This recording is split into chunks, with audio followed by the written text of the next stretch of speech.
Have you ever used StreamYard before? Nope, but it says we're live. Okay, yeah, you're right. We are live.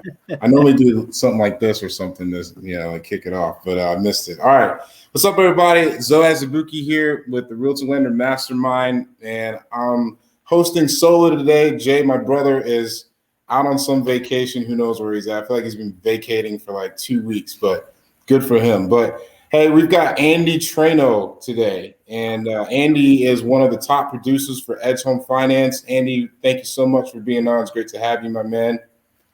And thanks for having me, Zoe. I appreciate it. Yeah, man. Yeah, looking forward to picking your brain a little bit, talking about some lead generation activity and then some VA activity as well, because I know you've helped me a lot with some VA scenarios. So we're really excited to kind of pick your brain on that topic as well. But why don't you start off by just kind of telling us a little bit about yourself, how long you've been doing the loan officer thing, what got you into it? Give us a little bit of a background on yourself. Sure, we'll give you the quick version here. So I've been doing this about 15 years. I had a little bit of history with my family being in the lending business, and I actually went to college for finance and thought maybe I'd be a financial advisor, and spent a couple years working at a bank where, they kind of have you doing everything at the bank, and realized mortgages is, where I had some background and some knowledge. And then also just based on my knowledge of the business, knew that wasn't the best place to do mortgages. And, the two things that frustrated me about being at the bank, the biggest one was having to say no to customers. If it wasn't a product that the bank did or the bank wanted to push that week, I had to decline people a lot that I knew I could help if I had better products. And then the other thing that I knew is if someone sat at my desk and I quoted them and they said, "Thanks so much, I'm going to go shop with a mortgage broker." I knew that was the last time I was going to. Yeah, you weren't getting that back. No, that was over. And then I talked to my broker buddies. This was early 2000s, so there was no compensation caps, and I'd say, hey, we've got a rate, and back then we're talking rates, 5.5%, 6.5%. Here's what I'm selling today, and they'd say, oh my gosh, dude, if I did that, I'd make 6 points. And I'm thinking, 6 points? Wow. I got paid $400 for that deal. So, once I realized that I was going to stick with mortgages, that's where I excelled, it was time to get out of the bank and become a broker. So that was 2009 that I became a broker. Wow. The rest is history. I had a couple years at another company, and then I've been with Edge. I'd have to look. I think 7 years now I've been with Edge Home Finance, and I don't have to tell you, Zoe, it's a great company. They really give us all the tools to succeed, and then let us go and do it in whatever way we wish, which is really what I want.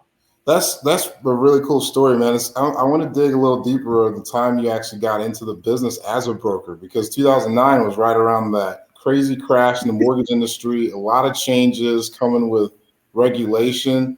What was that like, just seeing banks around you shut down and people potentially going to prison for malpractice? And I mean, you probably saw a little bit of all of that. What was that like? Yeah, it was crazy because I was working at a big bank while banks were failing. And, you'd pull up some of the old people who are listening to this, and I consider myself old people in the industry. You'd pull up, there's this website, the Mortgage Implodometer, and it would list, whoever just failed. And you'd check it in the morning to see if you had a job, and you'd check it at lunchtime, and there'd be 5 or 6 more. And banks were failing. So, it was kind of crazy on the bank side, having people walking in, literally taking out suitcases full of cash, thinking the whole world's going to end. And then, coming over to the broker world. So, part of, I mentioned I had some family history. So my dad was still a broker. I was living in Colorado working at a bank, and he was here in Minnesota, had his broker business going. And that's kind of was an easy transition for me. He was on the tail end of his career, and I was cranking, getting things going. And he just said, Andy, I can't keep up with all of what's changing. My phone rings. I've got clients that need loans. But they're changing everything on a daily basis. I need someone who can get a better handle on this.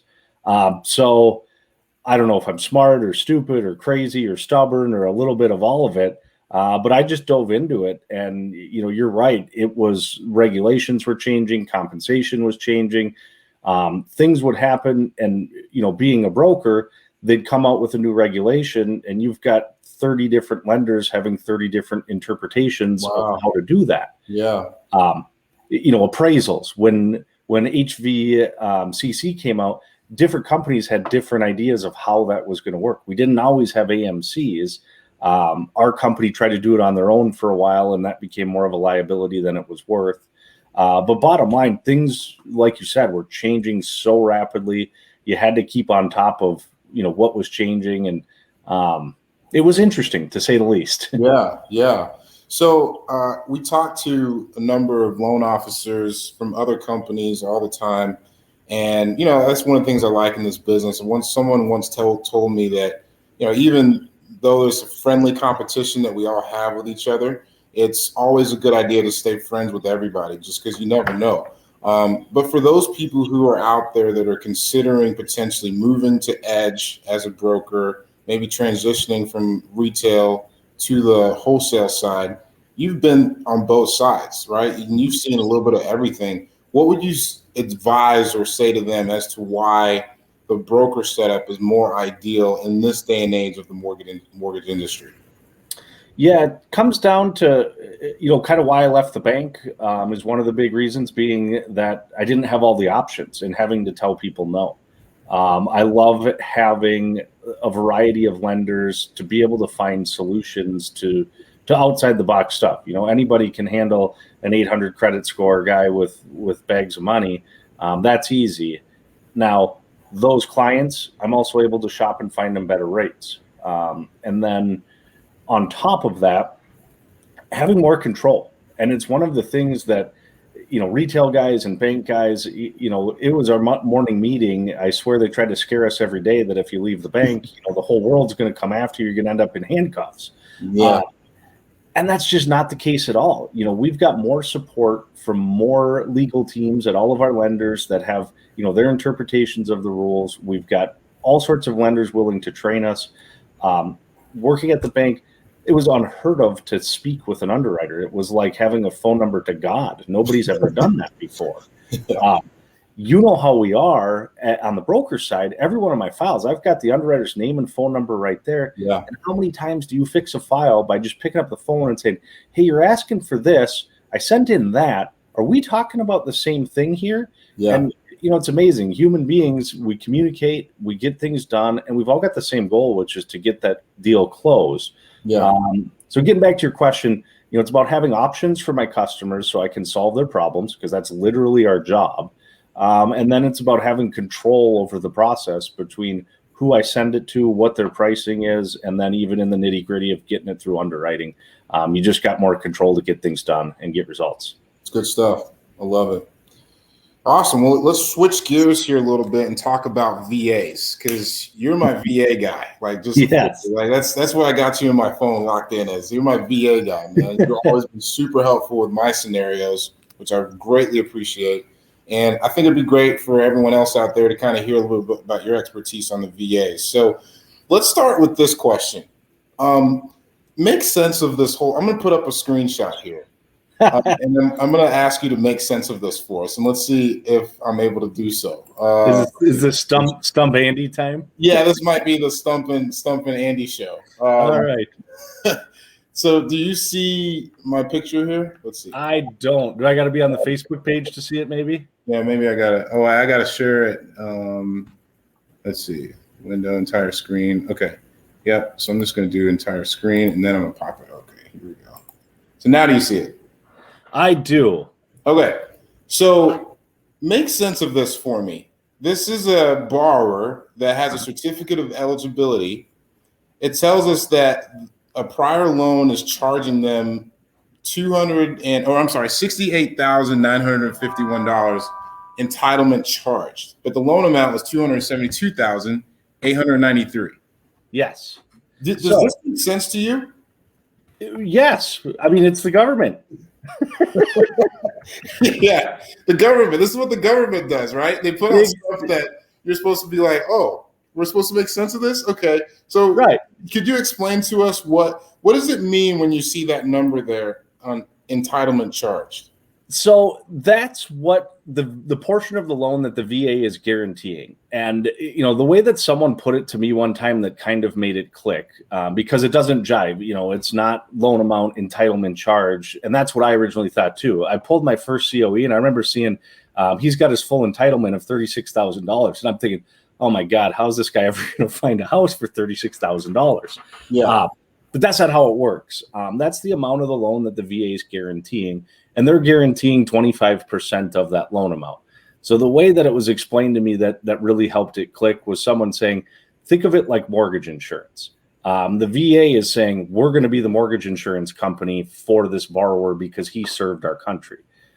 So that's why that entitlement charge is only 25% of the loan amount. That's the portion that if that borrower goes into default, that the VA is going to come in. They guaranteed that portion. So that's why it's not the full loan amount. Just like on a regular loan with PMI, the bank's in there for the 80%. The PMI company's covering that extra, whatever amount above 80 that you're at. Got it. So when someone comes back for a second time to use their VA eligibility, that number doesn't necessarily mean that they can't go and get 100% financing again. It's just telling you what the government was agreeing to guarantee if they were to ever default on the loan. Is that right? Correct. Now, they're going to have to use on their second time around what's called bonus entitlement. So if they don't get that original entitlement restored, which they can do if they paid off that loan, they can ask the VA to reinstate that entitlement that they used. Okay. But say this guy's going to get another house, you're going to have to go off of his bonus entitlement. There's a little bit of a calculation that goes into that bonus entitlement. Bottom line, it comes down to the maximum loan amount for that, the maximum conforming loan amount for whatever county you're in. So it's going to vary based on, if you're in LA or Minneapolis, you got to look at that county loan limit. And then you divide that by 4 and subtract out the amount of entitlement that he's already used. And that's what you get for his new entitlement. Got it.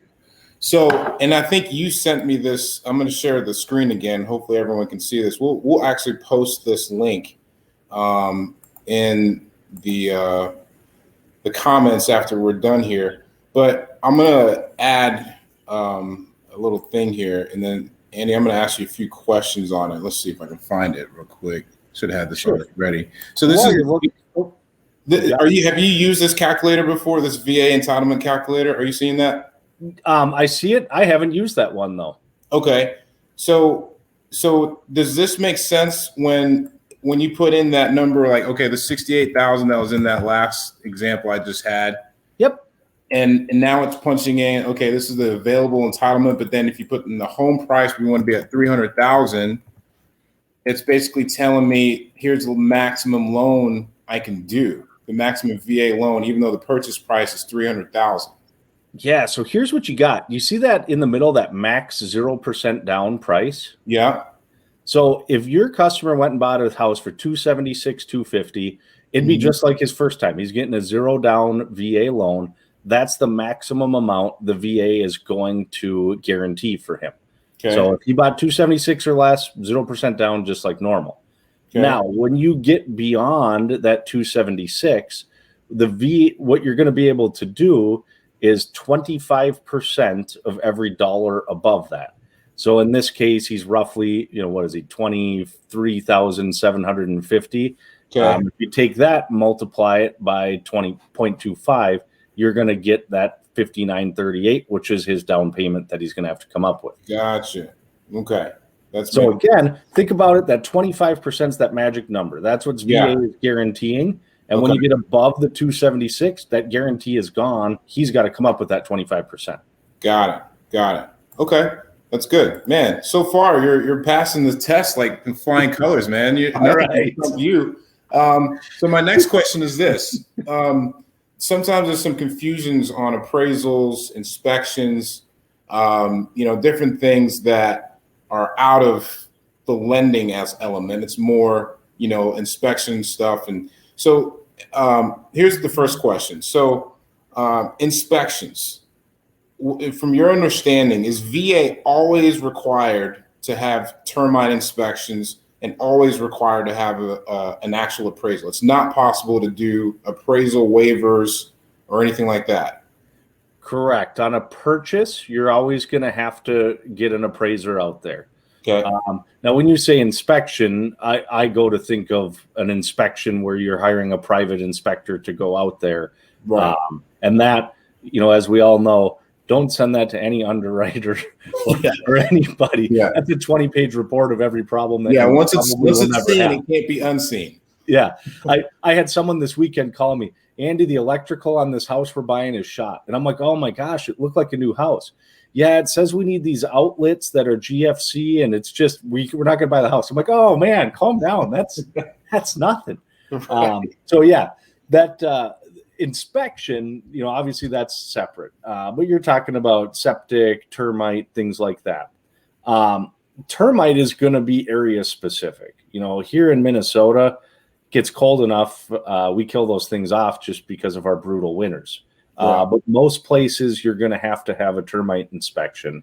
And that's going to be for a purchase or if they're doing a cash out refinance.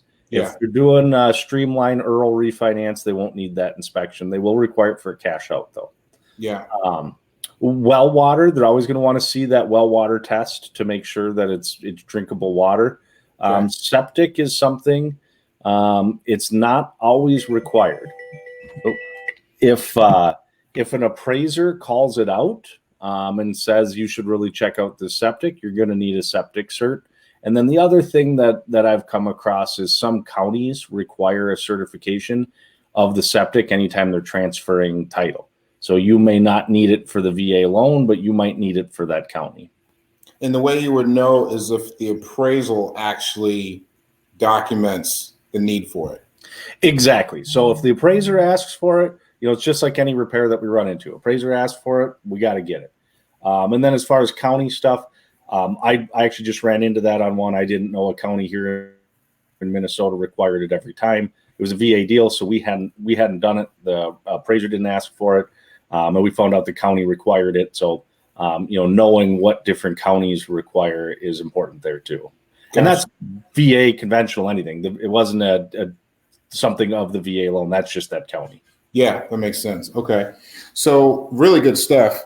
So let's talk a little about generation activity. And if anyone's watching and has questions, feel free to post a comment, and I can always bug Andy with it and have him help us make sense of any questions that are out there. But Andy, you're a top producer as well. You've been killing it for some time, and talk about what you do. Just as we can keep it specific with VA. How do you get so much business with VAs, working with veterans? Is it something that you're specifically targeting in a certain way? How do you go about your lead generation activity for VA specifically?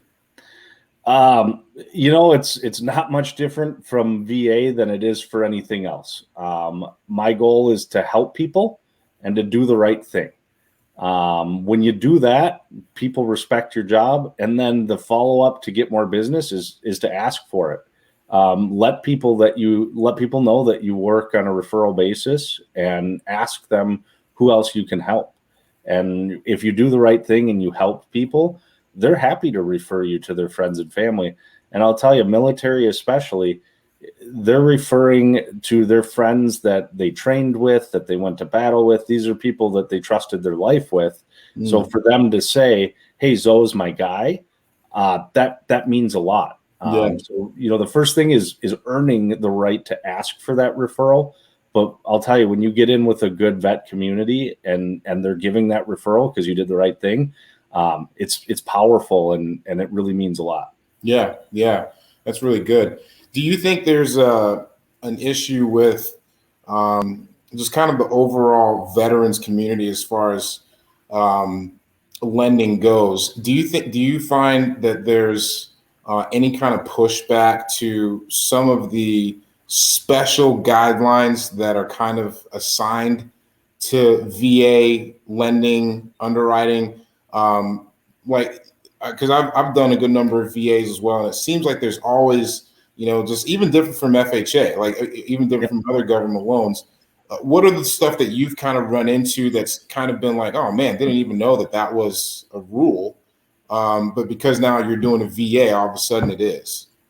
Yeah, gosh, it's tough to pick out anything specific off the top of my head, but Yeah. there are some things there. I'd say, employment history or I'd say future employment for guys that are getting out of the service and how to document what retirement pay is.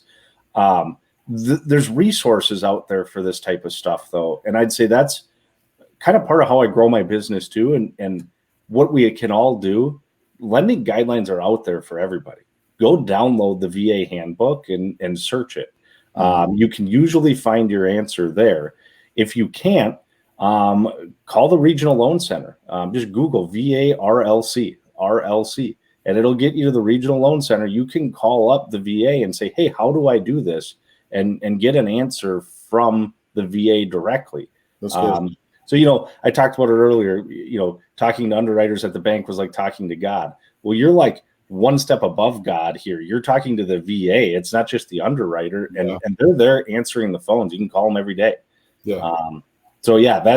That's huge. Another community I'm involved in is Vetted VA. Are you familiar with Vetted VA? No. So Vetted VA is a community for veterans to come learn about the VA home loan, because a lot of them get taken advantage of. There's lenders out there that overprice them because VA should be a cheaper rate, and they overprice them and rake in the profits. And a lot of vets themselves don't understand the benefits, and they may work with a loan officer who doesn't understand it. And because the loan officer doesn't understand it, they steer them towards a conventional. So Vetted VA was created as a way for vets to come get educated about the loan without being solicited. There's a group of over 100 loan officers and realtors there who answer questions every single day for the vets. We are not allowed to message any vets. We're not allowed to call them, solicit them. We just go there and we help people understand and answer their questions, so they've got a place to go. Because you and I know there's a million Facebook groups out there that you can go and you ask a question and ding, ding, ding, ding, ding, ding, ding, you're getting hit up like, hey man, I can get you, go to Brokers Are Better and say, I got a deal in California, and just watch your DMs blow up. Yeah. It's not allowed in that group. And being in that group and helping people has really sharpened my skills, because I've got to have the answers and I've got to be right. These guys are counting on me. Yeah. So that's been huge. For any of the professionals in here, there's a professionals group as well. So Vetted VA for professionals only. It's designed to be the same thing, but for loan officers and realtors. And there's even some credit professionals and other people in there to come ask those questions. So if you can't find it in the guidelines, you can't get it from the RLC, or you just have a question you want to ask other loan officers, Vetted VA for professionals only is people like you and me who are out here doing VA loans.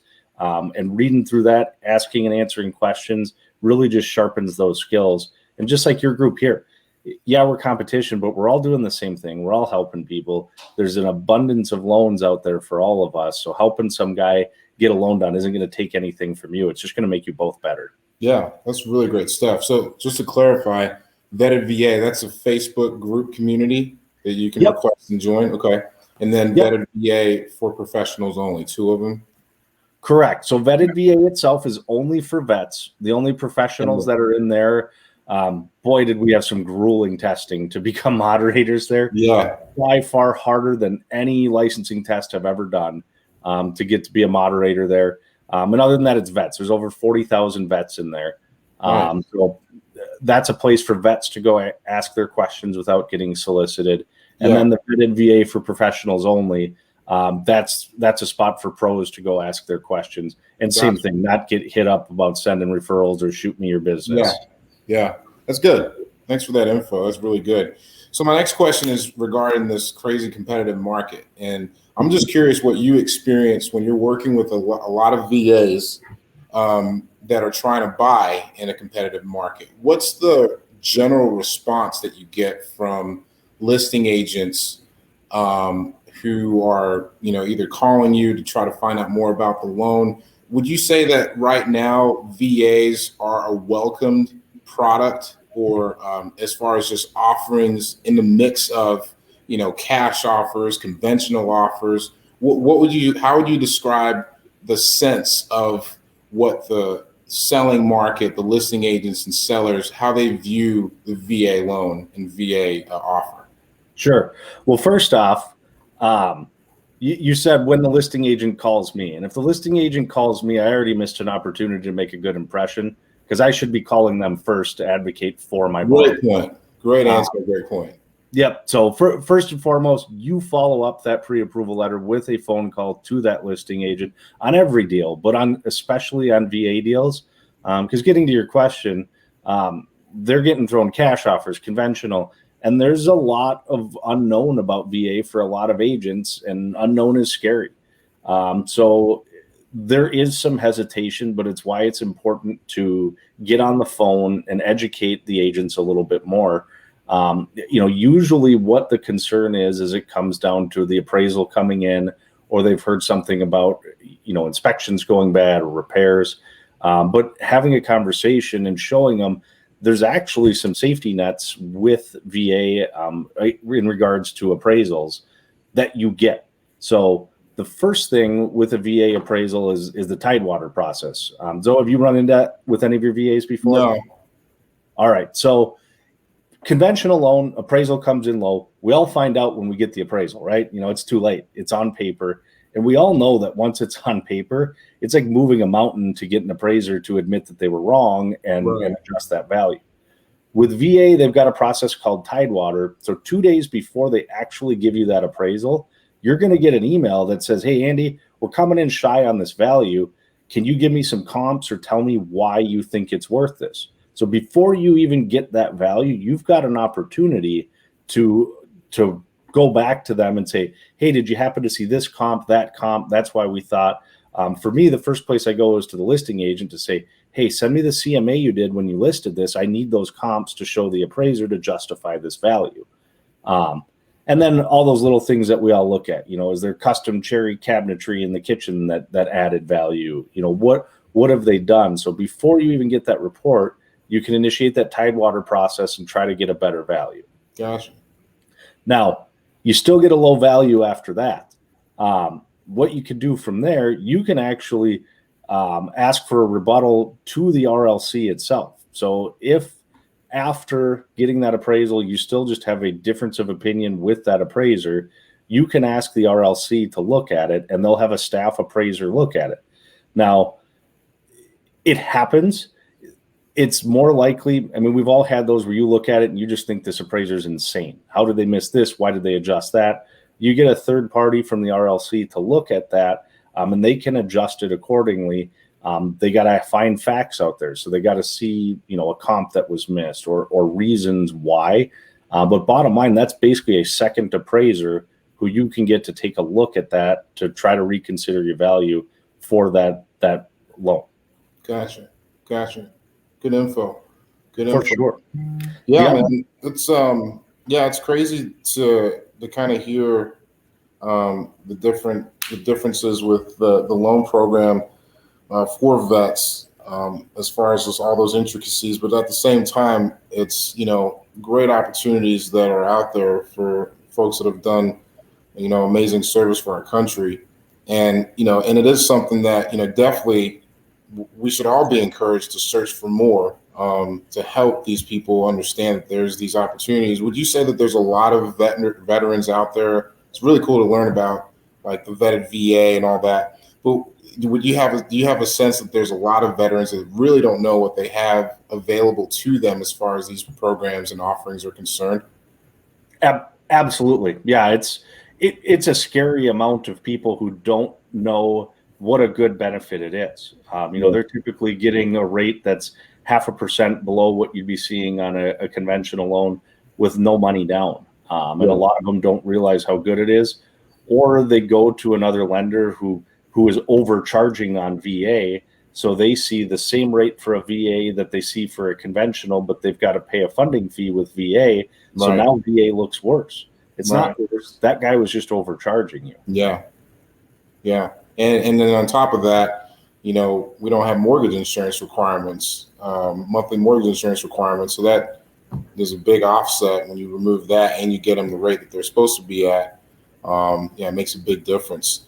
So, Absolutely. Yeah, man, good stuff, Andy. Yeah, sorry, go ahead. You were going to say something more? Yeah, another big thing when I'm talking to listing agents, if I've got a vet who, is doing 0% down but has a little bit of cash, I always got to remind that listing agent that that's as good as an appraisal guarantee, because if that appraisal comes in 10 grand less and my guy's got 10 grand, he could still do 0% down on that appraised value and match that appraisal and come up with that 10 grand out of pocket. He's still doing a low down payment loan. But it does help with that appraisal issue and let's be honest, conventional FHA, everything, appraisals are an issue sometimes today because values are going up on an hourly basis. Yeah, for sure. No question about it. Yeah. And everybody's doing appraisal gaps now in their offers. So I mean, veterans that have assets available, that's definitely a good point, is, that gives them an additional incentive as far as having a vote of confidence on that offer, if they can show that they have some available assets to add to that appraisal gap. Absolutely. Yeah, man. Well, I really appreciate your time, man. This has been great information. To wrap up, and again, anyone that's watching, feel free to post questions at any time. We can always address them as we get them in the group. But to wrap up, Andy, I'm curious. I'm a numbers guy. As you know, you're a numbers guy because we're in this business. But I want to know what your goals are for this year as far as units you want to close. And then what's your, you've been in this business for a long time. I love hearing successful people as far as like what it is that drives them. What is it that, what is it that you're trying to reach for? Do you have like, what do you see yourself in 5 years and 10 years? So kind of amuse me with some of that. So the first question is, what's your goal for this year, units or total volume? And where do you see yourself in 5 years, 10 years in this business as far as just what you're hoping to accomplish and what your vision is? Absolutely. So 150 units is what I want to do. And that's what I focus on. It's great to get, max loan amounts and the paycheck is great, but really it comes down to units. Like I talked about before, my business is referral based. So that $150,000 loan, I want him to refer me to 4 friends, and I don't know what their purchase prices are. So that guy is just as valuable as a client as the guy buying $1 million house. So I focus on units. I love it. And that's really how you grow, and treating every single client, no matter the loan amount, like they're the most important one, because it's the biggest deal in their life when you're working with them. Yeah. As far as where I'd like to be, I'm trying to grow my team here. Want to get some more people. I love helping new loan officers learn the business and learn how to do it right. Yeah. That's fun for me. And then being able to go help more people. So if I'm able to be on the phone and instead of hammering out loan applications and hand those off to other loan officers to do the nitty gritty, that's what I like. I like helping people and educating people. So 5 years from now, if I could be spending half my day educating loan officers on doing the business right, and half my day talking to either clients or referral partners, educating, that's where the business comes from, because that's where you get the relationships. That's what I'd like to be spending my time doing in 5 years. Okay. I like it. We got some questions here. I'm going to post it on the screen here. Can you see that question? I think this one's Jake. I'm trying to see on the other side. It's still not showing full name. Yeah. But what would you say to that? Reverse mortgages, what's your thoughts on that? I mean, maybe we could talk about that later, but since we've got you, what's your thoughts on that? So I used to almost only do reverse mortgages. My dad got me into that. He's a huge proponent, which trickled down to me. So for a lot of time, that was, my biggest thing that I marketed for and pushed for. With that, it's a lot of time. Most reverse mortgages are not taken out of necessity. It's more of a financial planning tool for people. So it's not, my lease is up in the end of July, I need to find a house, and that within the next 3 weeks they're going to buy a house. It's hey, money's getting tight. We don't have quite enough money to keep things going. We're deciding, should we sell, or how do we do this? The reverse is a great tool for people with equity in their homes to get access to that equity.